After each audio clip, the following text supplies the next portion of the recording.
The PGA Championship is here, and it's one of my favorite golf DFS slates of the entire year. We've got the massive prize pools for a major, a ton of casual money flooding the DFS lobby, and it's just an awesome event to watch and sweat.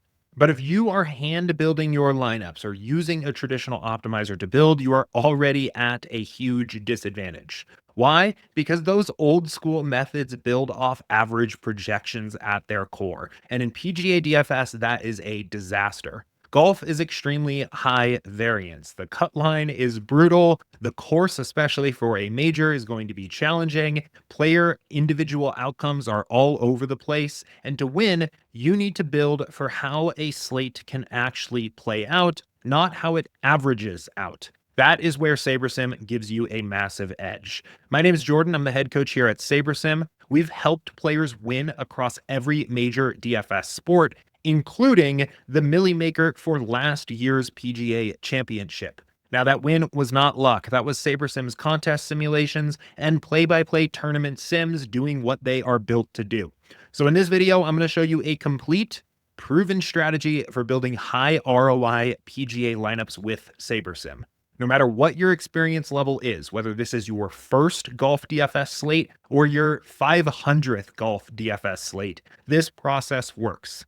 We're going to walk through the full Saber system. We'll talk about understanding the odds of PGA DFS and managing that variance, walk through how to optimize your contest selection portfolio, and explain how to build smart lineups using SaberSim's build, review, revise system.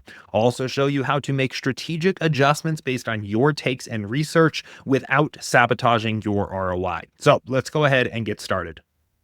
Now, before we get started, you need to understand the odds of the game that you are playing here. DFS tournaments are high variance, and golf in particular is one of the highest variance sports that you can play. Now, this comes from two factors. The first, on the actual golf course. Even the best golfers in the world miss the cut on occasion or just have bad tournaments. The other factor here is the DFS contests. These are extremely top-heavy contests where to make money, it's not about cashing often. You need to win first place. Min cashing isn't enough. Oftentimes, even top 10 isn't really enough. You need lineups that have the potential to win. And even great DFS players don't get there that often. These are rare outcomes. When we modeled long-term results for winning PGA DFS players, we found that even the best only turn a profit in about 1 out of every 5 events. That is the reality. So if you're not committed to the season, if you expect to just play this PGA Championship, win all your contests and get rich and call it a win, this really isn't for you. That said, PGA majors are some of the best DFS sweats of the year, so you should enjoy it, but understand that the way to actually realize your profit is showing up every week and executing this process. So how do we deal with this variance? You deal with it by optimizing your DFS portfolio. On one hand, that means committing to the season and playing more slates. We already talked about that, but let's talk about this for the PGA Championship specifically.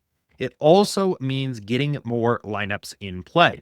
If you play more lineups for a specific event, you have more shots on goal. You are less susceptible for a single golfer missing the cut, completely bricking your entire portfolio, and you have an opportunity to play more unique constructions, get exposure to more golfers, and just put together more lineups that have a chance at winning first place. Now, you will often hear people say that single entry contests are the best way to beat DFS, and that is really only partially true. It is true that single entry contests have a higher potential ROI. If you've ever played around in SaberSim's contest flashback tool, you've probably seen that. It's easier to get a higher ROI lineup entered into a single entry contest. But these contests also skyrocket your variance, especially if it's all you're playing.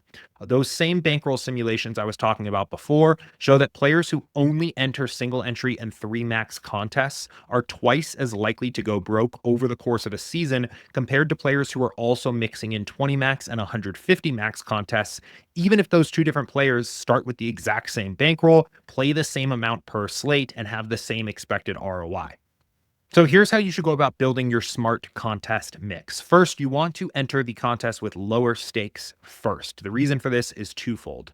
The first is that each dollar you spend goes into more lineups when you are entering lower stakes contests first. If you are spending $20 on a slate and you're choosing to play the contest under $3, you're going to get a lot more lineups in play than if you just throw one entry into the Millie Maker.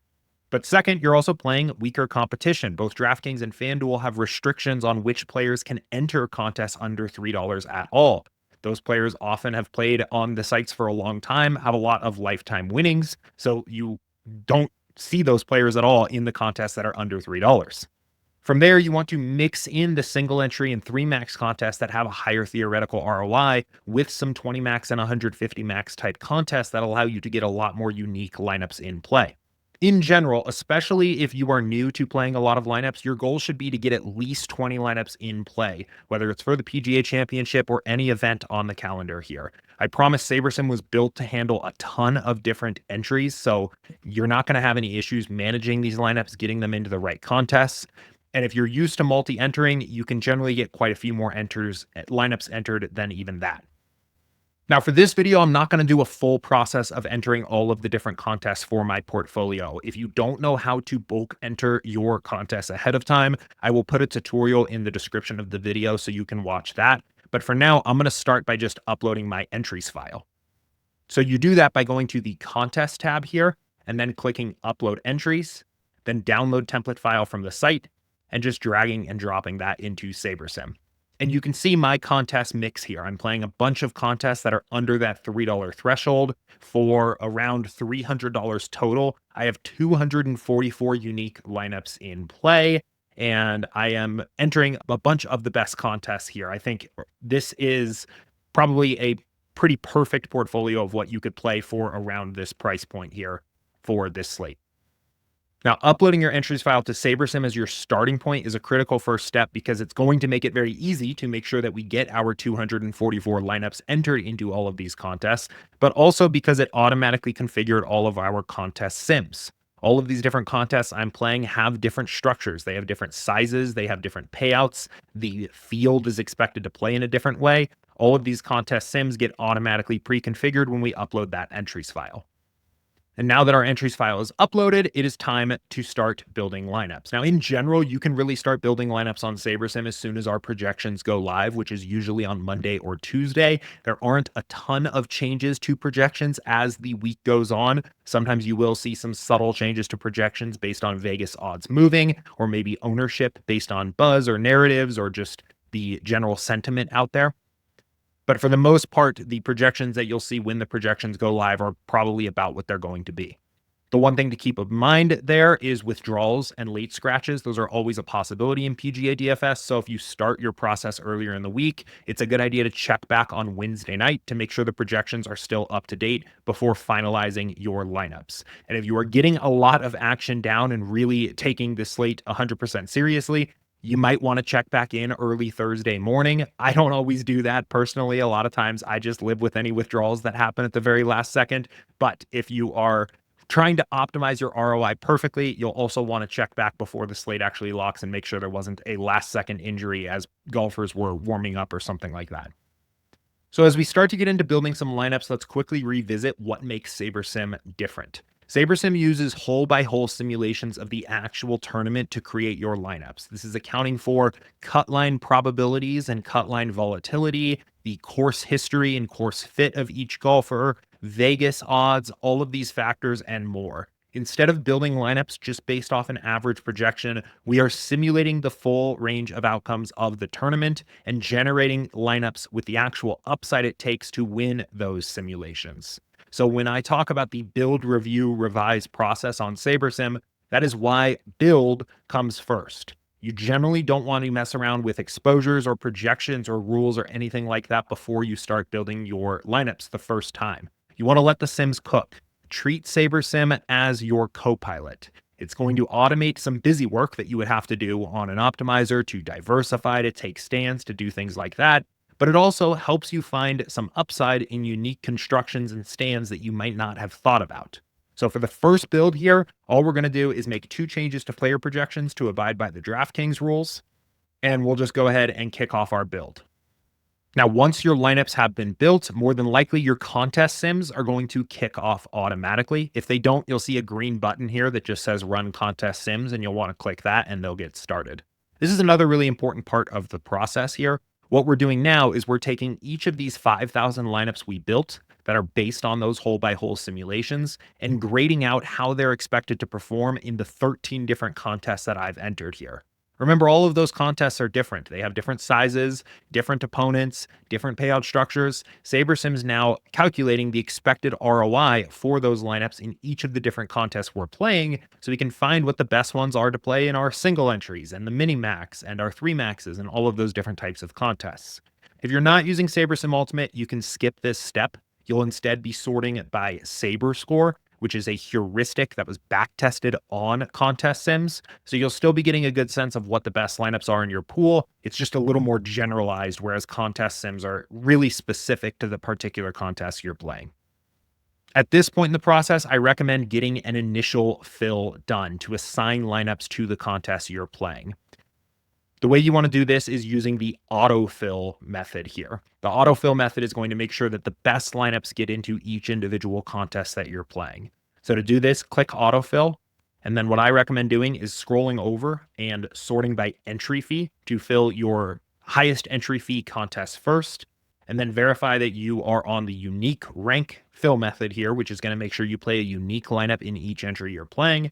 And sorting by ROI, which is going to make sure that you are putting the best ROI lineups by the contest sims into each entry you're playing. Again, if you're not on Ultimate, this will instead say Saber score.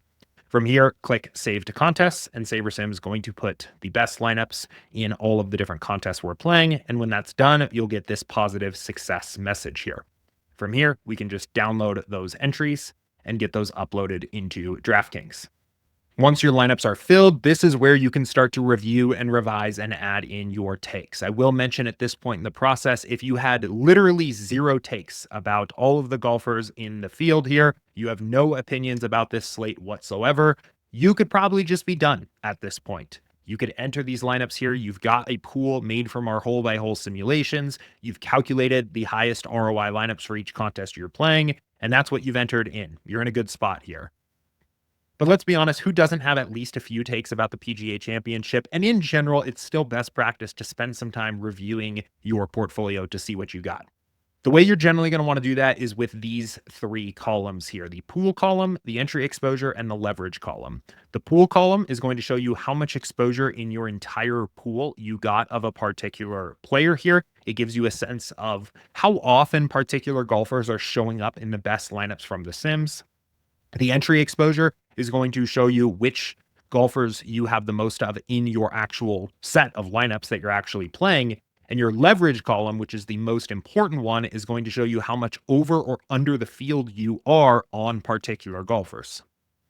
The leverage column is probably the most helpful for this step. When you are looking at your highest positive leverage golfers, these are the golfers you're overweight on versus the field, your biggest stands. When you look at the negative leverage here, these are the golfers that you are the most underweight on or fading relative to the field.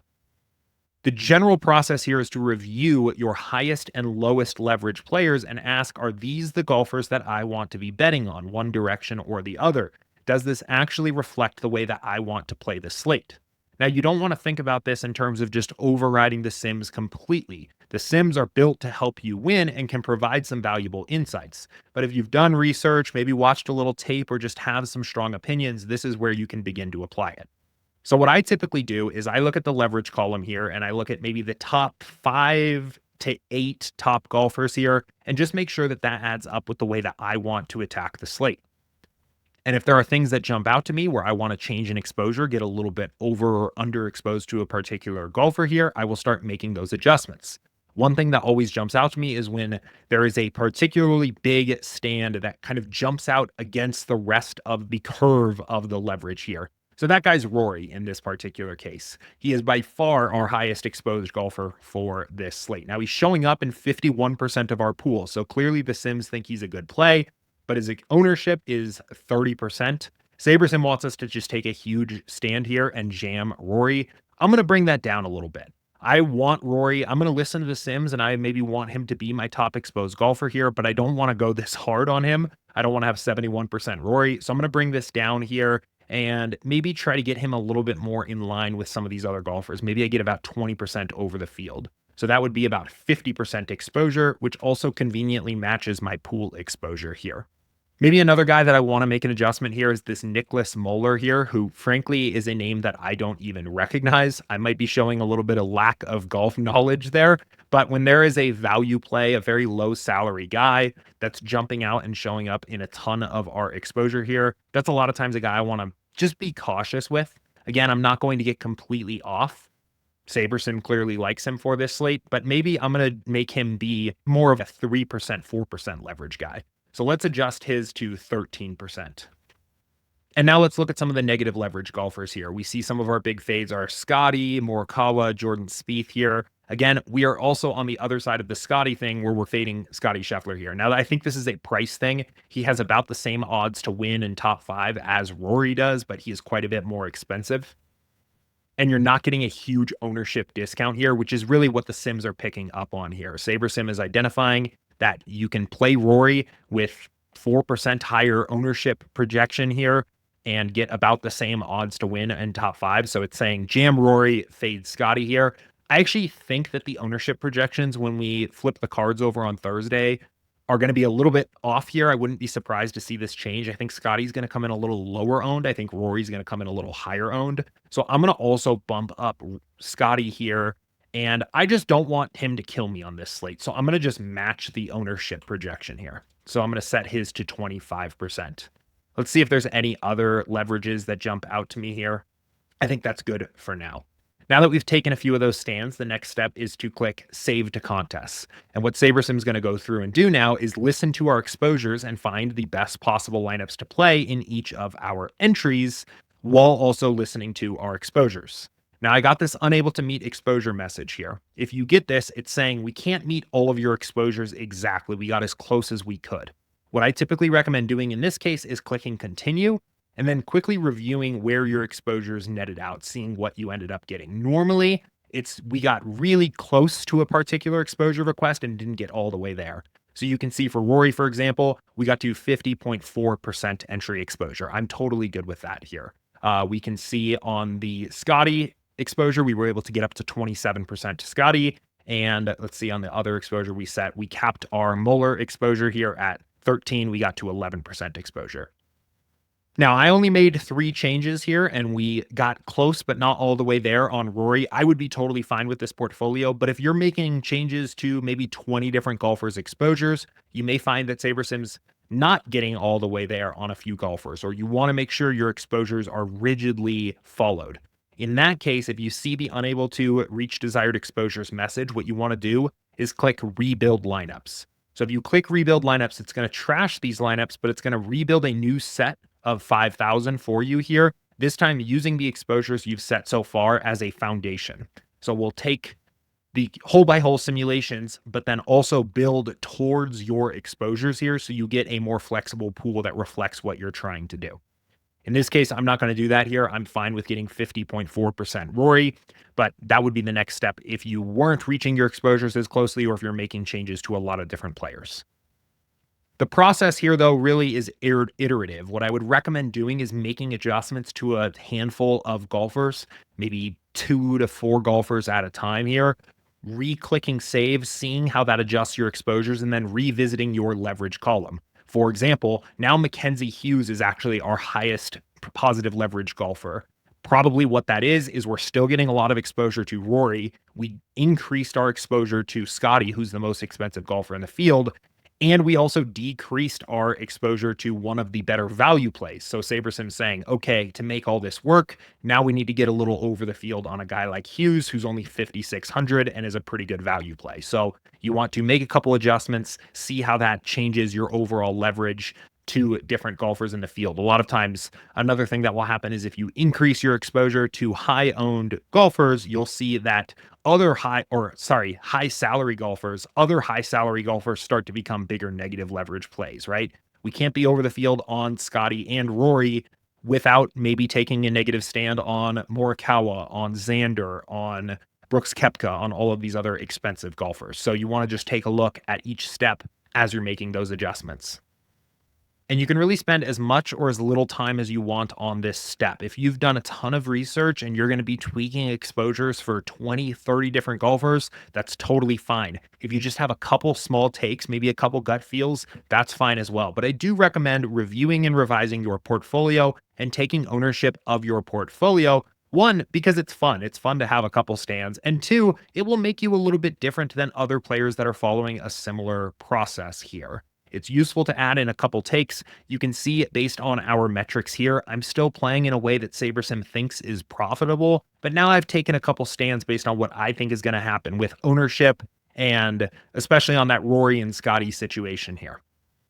Once you're happy with your overall portfolio, the last step here is to just save to contest one more time so SaberSim can make sure that it's gotten all of your final exposure adjustments. We're seeing this message one more time. This is just a reminder from SaberSim that, hey, we're not totally meeting that Rory exposure. That's okay. We'll click continue and download that file and get that uploaded over into DraftKings. And that's the process. I use this process for every PGA DFS slate I play, including these majors. The PGA Championship in particular is one of my favorite golf DFS slates of the year, but remember to not think about it as a one-shot opportunity. Whether this is your first entry point to the 2025 golf season, or you've already been grinding for months, just remember that this event is one step on the journey of the full PGA DFS season and realizing your EV over the long term. If you use this process this week and every week and let the SaberSystem do its job, you will be a profitable PGA DFS player. Now for this video, I know I focus mostly on SaberSim Ultimate. The general process is the same, even if you're on starter or a different plan, you'll just be sorting by Saber score instead. But if you want to check out SaberSim Ultimate for the PGA Championship, you can start a free trial or upgrade at SaberSim.com. We did reset everyone's trial access at the start of baseball season about 6 weeks ago. So if you haven't used that trial reset yet, the PGA Championship Majors Week in golf is a great opportunity to do so. And if you're looking for more PGA DFS strategy and you want to see me repeat this similar process for the Masters earlier this April, you can check out my Masters strategy guide, which is linked in the description. Otherwise, good luck this week. I'm looking forward to seeing some SaberSim logos at the top of the leaderboard, and I'll see you next time.